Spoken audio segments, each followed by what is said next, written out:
അസ്സലാമു അലൈക്കും വറഹ്മത്തുള്ളാഹി. വലൈക്കും സ്ലാം. ഇന്ന് നമുക്ക് റഹ്മത്തിൻ്റെ 10നെ കുറിച്ച് സംസാരിക്കാം അല്ലേ. എന്താണ് ഈ നമ്മളിപ്പോൾ അസ്സലാമു അലൈക്കും വറഹ്മത്തുള്ളാഹി എന്ന് പറഞ്ഞു, ഇപ്പോഴും നമ്മൾ റഹ്മത്തുള്ളാഹി എന്നാണ് പറഞ്ഞു. എന്താണ് ഇപ്പോൾ ഈ റഹ്മത്ത് എന്ന് പറഞ്ഞാൽ? റഹ്മത്ത് എന്ന് പറഞ്ഞു കഴിഞ്ഞാൽ ഇപ്പം നമ്മളിപ്പോൾ കേട്ട് വരുന്നപ്പോൾ റഹ്മത്ത് ബർക്കത്ത് എന്നൊക്കെ ഇങ്ങനെ പറയും. റഹ്മത്ത് വേണേ ബർക്കത്ത് വേണേ എന്നൊക്കെ ഇങ്ങനെ പറഞ്ഞു. റമളാന്റെ ആദ്യത്തെ 10 അള്ളാഹുവിൻ്റെ റഹ്മത്തിൻ്റെ 10 എന്ന് പറയപ്പെടുന്നതുകൊണ്ട് ഇപ്പം എന്തായിരിക്കും ഉദ്ദേശിക്കുന്നത്?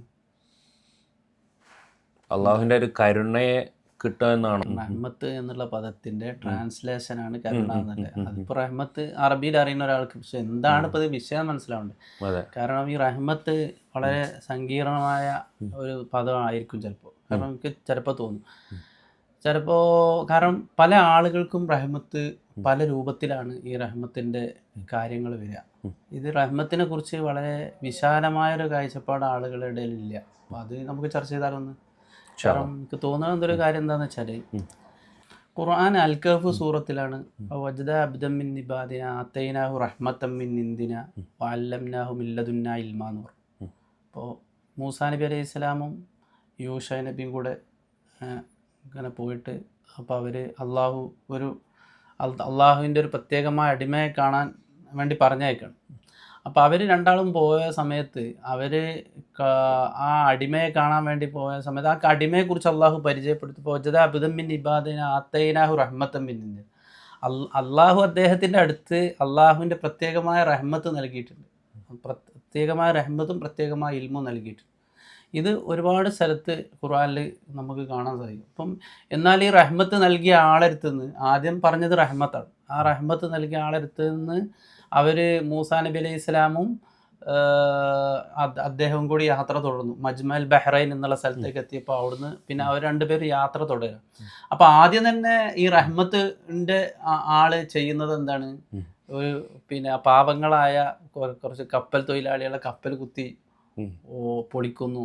അപ്പോൾ മൂസാ നബി അലൈഹി സ്വലാം വലിയ റഹ്മത്തിൻ്റെ ആളായിട്ട്, അദ്ദേഹം ആ കാരുണ്യത്തിൻ്റെ ആളായിട്ട് അവരോട് കാരുണ്യം കാണിക്കേണ്ടതല്ലേ ചെയ്യേണ്ടതെന്ന് കരുതിയിട്ട് അതിനോട് എതിര് പ്രവർത്തിക്കണം അവിടെ. അതേമാതിരി അടുത്തത് പോകുമ്പോൾ ഒരു കുട്ടിൻ്റെ കഴുത്ത് ഞെരിച്ചിട്ട് കൊല്ലുകയാണ് ചെയ്യുന്നത്. അപ്പോൾ അവിടെ മൂസാ നബി അലൈഹി ഇസ്ലാമിൻ്റെ അടുത്തുനിന്ന് ഒരു കാരുണ്യം വരികയാണ്. ഈ അള്ളാഹു കാരുണ്യമായിട്ട് കൊടുത്തയച്ച് പ്രത്യേകമായ കാരുണ്യം നൽകിയ ആളെ, റഹ്മത്ത് നൽകപ്പെട്ട ആളെ അദ്ദേഹത്തിന് ചോദ്യം ചെയ്യാണ്. കാരണം നിങ്ങൾ എന്തുകൊണ്ട് കാരുണ്യം കാണിക്കണില്ല എന്നാണ് അവിടെയും ചോദ്യത്തിൻ്റെ പ്രധാനപ്പെട്ട കാര്യം. അവിടെ കാരുണ്യമാണ് അതിൻ്റെ പ്രധാനപ്പെട്ട മൂസാ നബി അലൈഹി ഇസ്ലാമിൻ്റെ പ്രശ്നം. രണ്ടാമത്തെ ഒരു കാര്യം, മൂന്നാമത് എന്താ സംഭവിച്ചത്? മതില് പണിതൊടുക്കുന്ന വിഷയങ്ങൾ, അപ്പോൾ ഒരു ചുമര് അത് പണിത് കൊടുക്കുന്ന, കാരണം അത് അവരോട് പ്രത്യേകമായ ഒരു ദ്രോഹം കാണിച്ച ആൾക്കാർ, അവർക്ക് വേണ്ടി അവിടെ ഒരു ഇത് നിർമ്മിച്ചു കൊടുക്കുക ചെയ്ത്. അപ്പോൾ അവിടെ ആണെങ്കിൽ അതൊരു വേറൊരു കാരുണ്യം കാണിച്ചപ്പോൾ മൂസാ നബി അലൈഹി സ്വലാം ആ കാരുണ്യത്തെ ചോദ്യം ചെയ്തു അല്ലേ. അപ്പോൾ അതേപോലെ തന്നെ ഇപ്പോൾ ഖുർആനിൽ അള്ളാഹു സുബ്ഹാനഹു വമാ അർസൽനാക ഇല്ലാ റഹ്മത്തൽ ലിൽ ആലമീൻ, അങ്ങേ നാം ലോകർക്ക് റഹ്മത്തായിട്ടല്ലാതെ നിയോഗിച്ചിട്ടില്ല. അതായത് ലോകത്തിന് മുഴുവനാണ്. അത് ആർക്കെങ്കിലും റഹ്മത്ത് എന്നല്ല ഉദ്ദേശിച്ചത്, ലോകത്തിന് മുഴുവൻ റഹ്മത്താണ്. പക്ഷെ അബൂജഹലിന് എന്ത് റഹ്മത്ത് കിട്ടിയേ? ഇപ്പോൾ അബൂലഹബിന് തബ്ബത് യദാ അബീ ലഹബിൻ എന്നാണ് ഇപ്പോൾ മൂപ്പർക്ക് കിട്ടിയ റഹ്മത്ത്. അതായത് നബി സല്ലല്ലാഹു അലൈഹി വസല്ലം എന്ന് പറയുന്ന റഹ്മത്ത് ലോകത്തേക്ക് വന്നപ്പോൾ ആ റഹ്മത്ത് കൊണ്ട് മക്കത്ത് എന്താണ് സംഭവിച്ചത്?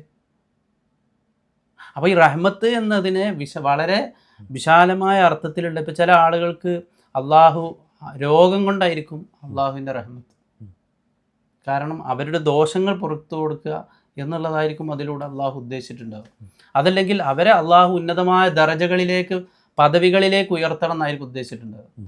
അപ്പോൾ അതിനും എന്താണ് അവിടെ കൊടുക്കുന്ന ബുദ്ധിമുട്ടിനും ബലായിനും അതിനും റഹ്മത്ത് എന്ന് പറയും. ഇപ്പോൾ നബി സല്ലല്ലാഹു അലൈഹി വസല്ലമക്ക് തന്നെ നുബുവത്ത് കിട്ടിയതുകൊണ്ട് എന്തുണ്ടായി? നബി സല്ലല്ലാഹു അലൈഹി വസല്ലം വളരെ സുഖസുന്ദരമായിട്ട് ഒരു ഖദീജ ബീവിൻ്റെ ഒപ്പം ബിസിനസ്സും കാര്യങ്ങളൊക്കെ ചെയ്ത് വളരെ ഇതായിട്ട് ജീവിക്കല്ലേ. അതിൻ്റെ ഇടയ്ക്ക് നുബുവത്ത് വന്നപ്പോൾ എന്തേ സംഭവിച്ചത്? ആളുകൾ മുഴുവൻ കുടുംബക്കാരൊക്കെ ശത്രുക്കളായി. പിന്നെ പൊതു സമൂഹം മൊത്തം എതിരായി.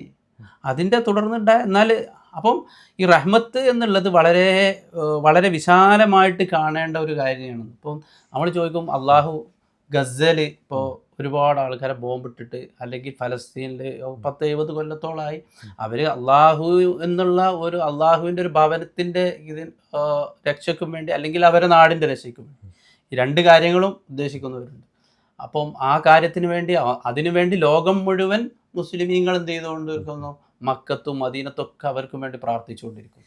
അപ്പോൾ ഒരു മനുഷ്യന് ഈ ഒരിക്കലും ഈ റഹ്മത്ത് എന്നുള്ളത് ഒരു വിഷയം മനസ്സിലാക്കാൻ സാധിക്കൂല. അപ്പം ഈ റഹ്മത്തിനെ മനസ്സിലാക്കണമെങ്കിൽ അവിടെ രണ്ടാമത് പറഞ്ഞ കാര്യവും നേരത്തെ ഖിദർ അലി ഇസ്ലാമിനെ കുറിച്ച് പറഞ്ഞപ്പോൾ അല്ലംനാഹു മില്ലദുന്ന ഇൽമ, നമ്മളുടെ അടുക്കൽ നിന്നൊരു പ്രത്യേക ജ്ഞാനവും നൽകി എന്നുള്ള ആ ജ്ഞാനം ഇല്ലെങ്കിൽ ഈ റഹ്മത്തിനെ മനസ്സിലാക്കാൻ കഴിയില്ല. അപ്പം ഒരു വിഷയം വന്ന കാര്യങ്ങളിൽ എങ്ങനെയാണ് റഹ്മത്ത് കിടക്കുന്നത്? അപ്പം റഹ്മത്ത് എന്ന് പറഞ്ഞത് നബി സല്ലല്ലാഹു അലൈഹി വസല്ലമയെ കുറിച്ച് നമ്മൾ പറയുമ്പോൾ പിന്നെ ആ പ്രത്യേകമായ മുഹമ്മദ് റസൂലുള്ളാഹി എന്നുള്ള അവസ്ഥ, അതിനെയാണ് നമ്മൾ റഹ്മത്തായിട്ട് മനസ്സിലാക്കുന്നത്. അത് അള്ളാഹുവിൽ നിന്നുള്ള അതാണ് റഹ്മത്ത്, അതല്ല റഹ്മത്ത് എന്നുള്ളതിൻ്റെ വിശദീകരണത്തിൽ. അപ്പം ഇത് ആ മുഹമ്മദ് റസൂലുള്ളാഹി എന്നുള്ള യാഥാർത്ഥ്യവും അതിൻ്റെ പൊരുളുകളും ആരിലൊക്കെ നൽകപ്പെടുന്നോ അത് ഓരോ പ്രവാചകന്മാരിലും നൽകപ്പെടുന്നു. ഇപ്പം നേരത്തെ നമ്മൾ പറഞ്ഞ ഖിദർ അലൈഹി ഇസ്ലാമിനെ കുറിച്ച് പറഞ്ഞപ്പം അതിലും നമ്മൾ ആ പൊരുളാണ് നൽകപ്പെടുന്നത്. നബി സല്ലല്ലാഹു അലൈഹി വസല്ലമയിലും നൽകപ്പെടുന്നത് അള്ളാഹുവിൻ്റെ റഹ്മത്താകുന്ന പൊരുളാണ്, അല്ലെങ്കിൽ ആ മുഹമ്മദ് റസൂലുള്ളാഹി എന്നത് അള്ളാഹുവിൻ്റെ റഹ്മത്താകുന്ന ഒരു പൊരുളാണ്. അപ്പോൾ ഇതിനെ പിൽക്കാലഘട്ടത്തിലും ഇത് അവസാനിക്കുന്നില്ല. ഈ വമാർസൽനാക ഇല്ലാ റഹ്മത്തുൽ ലിൽ ആലമീൻ എന്നുള്ള പറഞ്ഞ റഹ്മത്ത് എല്ലാ ലോകങ്ങൾക്കും എല്ലാ കാലങ്ങൾക്കും വേണ്ടിയാണ്. അപ്പോൾ അത് നബി സല്ലല്ലാഹു അലൈഹി വസല്ലം ഈ ലോകത്തോടുന്ന് മൺമറയുന്നതോടുകൂടി അത് അവസാനിക്കുന്നു എന്നുള്ള ഒരു സംഗതി ഇല്ല. കാരണം അത് എങ്ങനെയാണ് അത് തുടരുന്നത്, എങ്ങനെയാണ് റഹ്മത്തിൻ്റെ തുടർച്ച കാലങ്ങളിലൂടെ? കാരണം റഹ്മത്ത് എന്നതിനെ നമ്മൾ ആത്യന്തികമായി മനസ്സിലാക്കേണ്ടത് അത് മുഹമ്മദ് റസൂലുള്ളാഹി എന്നുള്ള വിഷയമാണ്. അപ്പം നമ്മൾ റമദാനിൽ പിന്നെ റമദാനിൽ നമ്മൾ ആ കാരുണ്യത്തെ തേടിക്കൊണ്ടിരിക്കുമ്പോഴും ആ റഹ്മത്തിനെ തേടിക്കൊണ്ടിരിക്കുമ്പോഴും നമ്മൾ ആ മുഹമ്മദ് റസൂലുള്ളാഹി എന്നുള്ള ആ മാർഗം, കാരണം നിങ്ങൾ എന്നെ സ്നേഹിക്കുകയാണെങ്കിൽ ഇൻകുന്തും തുഹിബ്ബൂനല്ലാഹ ഫത്തബിഊനി, നിങ്ങൾ എന്നെ പിന്തുടരുക എന്ന് പറയുമ്പോൾ ആ റഹ്മത്തിനെ പിന്തുടരാനാണ്. ആ റഹ്മത്തിലേക്ക് നമ്മൾ പിന്തുടരണം എന്നാണ് പറയുന്നത്. അപ്പം ഈ റഹ്മത്തിനെ ചോദിക്കുക എന്നുള്ളത് റഹ്മത്തിൻ്റെ കുറിച്ചുള്ള ഒരു ആന്തരാർത്ഥത്തോടു കൂടി നമ്മൾ ചോദിക്കണം.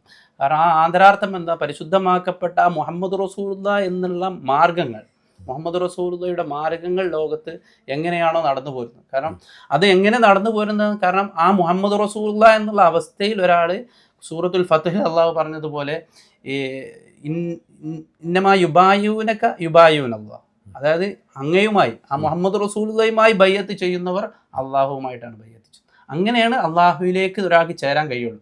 അപ്പോൾ ഈ മുഹമ്മദ് റസൂലുള്ളാഹി എന്നുള്ള ബയ്യത്തുകൾ ഓരോ കാലഘട്ടത്തിലൂടെ നിലനിൽക്കുകയാണ്. കാരണം അത് മുൻഗാമികളായ മുൻകാലങ്ങളിൽ മൂസാ നബി അലൈഹി സ്വലാം അന്വേഷിച്ചു പോയ പോലെ, അതല്ലെങ്കിൽ മറ്റ് കാലഘട്ടങ്ങളിൽ അത് ഓരോ പ്രവാചകന്മാരിലും ആ റഹ്മത്ത് വന്ന പോലെ അത് പിൽക്കാലത്തും ആ റഹ്മത്ത് നിലനിന്നുകൊണ്ടിരിക്കണം. അപ്പോൾ ആ റഹ്മത്തിലേക്ക് ചേരുകയാണ്. ആ റഹ്മത്താണ് ആത്യന്തികമായി റഹ്മത്ത് എന്നുള്ളത് കാരണം ഉദ്ദേശിക്കപ്പെടുന്നത്. കാരണം അതിലൂടെയാണ് എല്ലാ റഹ്മത്തുകളും അള്ളാഹുവിൻ്റെ അടുക്കൽ നിന്നുള്ള നിഅമത്തുകളും റഹ്മത്തുകളും ഒക്കെ ചൊരിയപ്പെടുന്നതുമൊക്കെ. ആത്യന്തികമായി ആ റഹ്മത്ത് കിട്ടാതെ ബാക്കിയൊന്നും റഹ്മത്ത് അള്ളാഹുവിൻ്റെ അടുത്ത് നിന്നുള്ള പ്രത്യേകമായ കാരുണ്യം എന്ന് പറയാൻ പറ്റില്ല. അതുകൊണ്ട് തന്നെ ഖുർആൻ ഏറ്റവും കൂടുതൽ ഈ റഹ്മത്ത് എന്നുള്ള പദത്തിൽ നിന്നുള്ള 2 പേരുകളാണ് ഖുർആൻ പ്രത്യേകമായിട്ട് എടുത്തത്. അതായത് ബിസ്മില്ലാഹിർ റഹ്മാനിർ റഹീം, അല്ലെങ്കിൽ അൽഹംദുലില്ലാഹി റബ്ബിൽ ആലമീൻ അർ റഹ്മാനിർ റഹീം. അവിടെയൊക്കെ റഹ്മാൻ റഹീം എന്നുള്ള പദത്തെയാണ് ഉദ്ദേശിച്ചത്. റഹ്മാനദ് ദുനിയ വൽ ആഖിറതി വ റഹീമഹുമ. റഹ്മാനദ് ദുനിയ എന്ന് പറയുമ്പോൾ ഒരു സ്ഥലത്ത് അതായത് ദുന്യാവിലെ കാര്യങ്ങളിൽ ദുന്യാവിൽ എല്ലാവർക്കും അള്ളാഹു റഹ്മത്ത് ചെയ്തുകൊണ്ടിരിക്കുകയാണെന്ന് പറയും. അതേപോലെ ആഖിറത്തിൻ്റെ കാര്യത്തിൽ അള്ളാഹു പ്രത്യേകമായി റഹീമ. അപ്പോൾ ആഖിറത്തിൽ അള്ളാഹു അവനെ വിശ്വസിച്ച, അതായത് ആ മുഹമ്മദ് റസൂലുള്ളാഹിയാകുന്ന റഹ്മത്തിലേക്ക് ചേർന്ന ആളുകൾക്ക് മാത്രമാണ് ആ റഹീം എന്നുള്ള അവസ്ഥ കിട്ടും. റഹ്മാൻ എന്നുള്ള അവസ്ഥയെ എല്ലാവർക്കും വിശാലമായിട്ട് അള്ളാഹു വിഭജിച്ചിരിക്കണം. അത് അള്ളാഹുവിൻ്റെ റഹ്മത്തിന് അള്ളാഹു 100 ആയിട്ട് ഭാഗിച്ചപ്പം അതിൽ 99 ഈ റഹീം എന്നുള്ള ഘട്ടത്തിലേക്ക്, അതായത് ഇനി വരാൻ പോകുന്ന ഘട്ടത്തിലേക്കാണ് അള്ളാഹു വെച്ചിട്ടില്ല. പക്ഷേ അതാണ് ഈ റഹ്മത്തുൽ ലിൽ ആലമീൻ എന്ന് കിട്ടുന്നത്. അതുകൊണ്ടാണ് ഖുർആൻ പറഞ്ഞത് ലഖദ് ജാഅക്കും റസൂലും മിൻ അൻഫുസിക്കും അസീസുൻ അലൈഹി മാ അനിത്തും ഹരീസുൻ അലൈക്കും ബിൽ മുഅ്മിനീന റഊഫുർ റഹീം. ഈ റസൂൽ നിങ്ങൾക്ക് വന്നപ്പം ഈ റസൂലിൽ നിങ്ങൾക്ക് റസൂലിനെ കുറിച്ച് അള്ളാഹു പറഞ്ഞത് ആ റസൂല് റഊഫും റഹീമുമാണ്. അപ്പോൾ റഹീം എന്ന് പറഞ്ഞത് അള്ളാഹു അവിടെ ഖുർആനിൽ ആത്യന്തികമായിട്ട് ആ വിഷയത്തെ ബിസ്മില്ലാഹിർ റഹ്മാനിർ റഹീമിലുള്ള റഹീം എന്താണ് എന്നും ഫാത്തിഹയിൽ അർ റഹ്മാനിർ റഹീം എന്ന് പറഞ്ഞപ്പം അവിടെയുള്ള റഹീം എന്താണെന്നും ഖുർആൻ തന്നെ അതിൻ്റെ വ്യാഖ്യാനം നൽകി. ഖുർആൻ തന്നെ അതിനെ വ്യക്തമായി വ്യാഖ്യാനിച്ചു കൊടുത്തതാണ് പിന്നെ ഈ അവസാനം ഇറങ്ങിയ സൂക്തം എന്ന് അറിയപ്പെടുന്ന ലഖദ് ജാഅക്കും എന്നുള്ള ഇതിൽ റഊഫും റഹീമും അവിടെ റസൂൽ സല്ലല്ലാഹു അലൈഹി വസല്ലമയാണ് എന്ന് പറഞ്ഞു. എന്നാൽ വേറൊരു സ്ഥലത്ത് ഖുർആൻ തന്നെ പറഞ്ഞു മുഹമ്മദ് റസൂലുള്ളാഹി വല്ലദീന മഅഹു അശിദ്ദാഉ അലൽ കുഫാരി റുഹമാഉ ബൈനഹും. അപ്പോൾ ആ റഹീം എന്നുള്ള അവസ്ഥയിൽ അവർ പരസ്പരം ഈ മുഅ്മിനീങ്ങൾ പരസ്പരം റഹീമുകളാണെന്ന് പറഞ്ഞു. അപ്പോൾ അവിടെ മുഅ്മിനീങ്ങൾക്കും ആ റഹീം എന്നുള്ള ഒരു അവസ്ഥ വരികയാണ്. അപ്പോൾ മുഅ്മിനീങ്ങൾക്ക് ഇങ്ങനെ ആ റഹ്മത്തിൻ്റെ അവസ്ഥ മുഅ്മിനീങ്ങളുടെ എങ്ങനെയാണ് ആ റഹീം ആവുന്നത്? അത് അവർ ആ മുഹമ്മദ് റസൂലുള്ളാഹിയെ സ്വീകരിക്കുമ്പം ആ റഹ്മത്തിനെ അവർ സ്വീകരിക്കുമ്പം അവർ പരസ്പരം ആ റഹ്മത്ത് അങ്ങോട്ടും ഇങ്ങോട്ടും കൈമാറ്റം ചെയ്യപ്പെടുമ്പോൾ അതിനെയാണ് മുഹമ്മദ് റസൂലുള്ള എന്നതുകൊണ്ട് അർത്ഥമാക്കുന്നത്. അപ്പം ഈ മുഹമ്മദ് റസൂലുള്ളയുടെ കാലഘട്ടങ്ങളിലൂടെയുള്ള പിന്തുടർച്ചകളിലൂടെ നമ്മൾ നടന്നു പോകുമ്പോഴേ നമ്മൾക്ക് ഈ റുഹമാഉ ബൈനഹും എന്നുള്ള അവസ്ഥയിലേക്കും പരസ്പരം റഹീമുകളാണ് എന്ന അവസ്ഥയിലേക്കും അതുപോലെ ആ മുഹമ്മദ് റസൂലുള്ളയിലേക്ക് ചേരാനും ആ മുഹമ്മദ് റസൂലുള്ളൻ്റെ അതത് കാലഘട്ടത്തിലെ പ്രതിനിധികളിലൂടെ കടന്നു പോകുമ്പോൾ മാത്രമേ നമുക്ക് മനസ്സിലാക്കാൻ പറ്റുള്ളൂ എന്നുള്ളതാണ്. അത് നൽകപ്പെടണം, അത് കിട്ടണം എന്നായിരിക്കണം റഹ്മാൻ ഈ റഹ്മത്തിൻ്റെ പത്തിൻ്റെ പ്രധാനപ്പെട്ട തേട്ടം എന്ന് പറഞ്ഞുകൊണ്ട് നമുക്ക് ഇന്നത്തെ ഇൻഷാ അല്ലാഹ് അവസാനിപ്പിക്കാം.